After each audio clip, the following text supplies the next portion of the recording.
You've decided to make some jam jar flowers to put on your breakfast table, but you can't get the sticky label off the jar.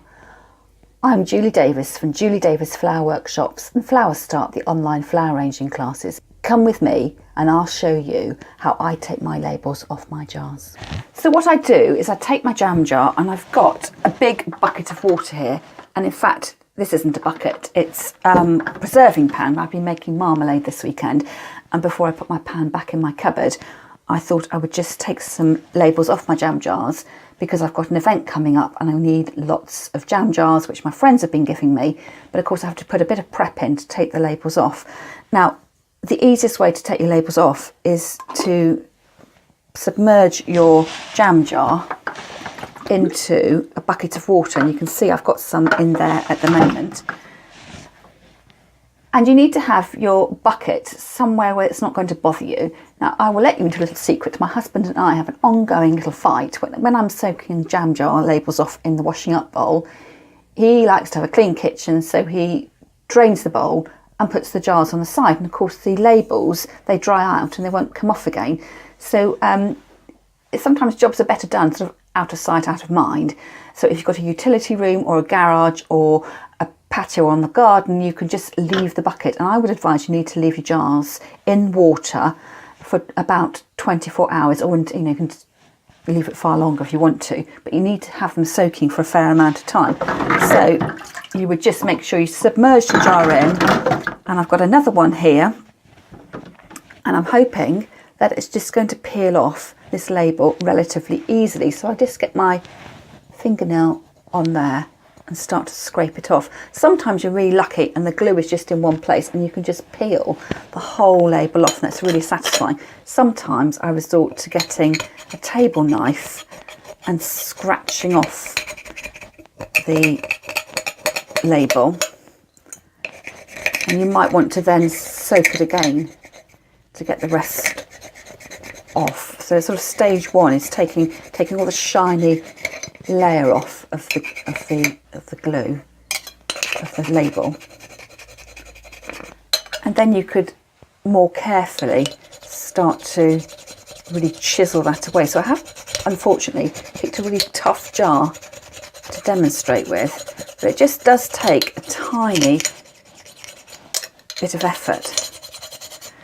And then when you've got most of the label away, now a trick I learned from my dad was to use some white spirit to take away the last of the stickiness.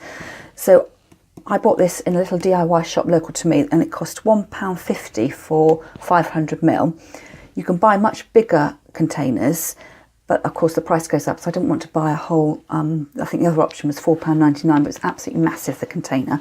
So taking the lid off and using, I've got a washing up cloth here that I don't use for washing up, it's just for my flower stuff, and soak that on and then rub it in to the jar, and you can see that already that is starting to get rid of the last bit of residue.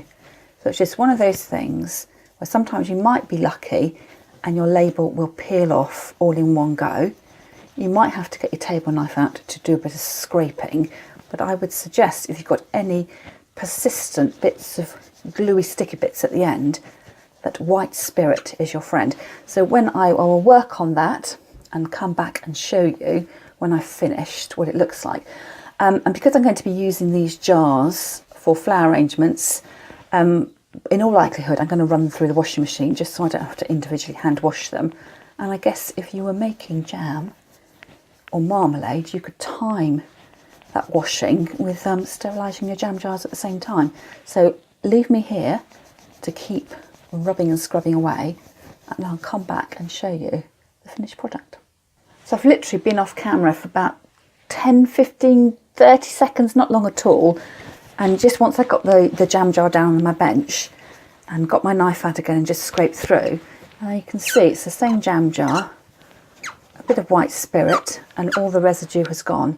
And the only marks you can see now are the bits of water that were left over from when I had it submerged in my pan. So really easy to make an arrangement of flowers in your in your jam jar, and just for ease I'm going to scoop up some water from my jar. Obviously if you're making an arrangement you would be putting fresh water into here, and I've got some roses that I've had in the vase at home. I've had a nice long vase, and what I'm going to do is just to simply arrange them in my vase. So I'm going to first of all just be really bold and just cut right the way through them, and then take off the lower leaves because you don't want any of the leaves to be in your jar.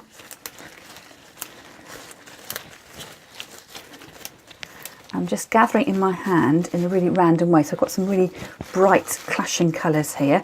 They're going to let my breakfast table look really, really special. So just put them into a pleasing group, and then with an elastic band, I slide the elastic band onto one of the stems of the flower. So I've only gone around one of them, and then wrap it around the middle, and then hook it back over another stem, and then you'll see my flowers will stay in a little posy, so they won't slop all over the place. Obviously if you're doing this at home, I've used a bright blue elastic band so you could see what I was doing, but you might want to choose one that was toned better with your flower stems. And then you would put that into the vase. So the flowers are wobbling around too much, so I need to cut them down to size.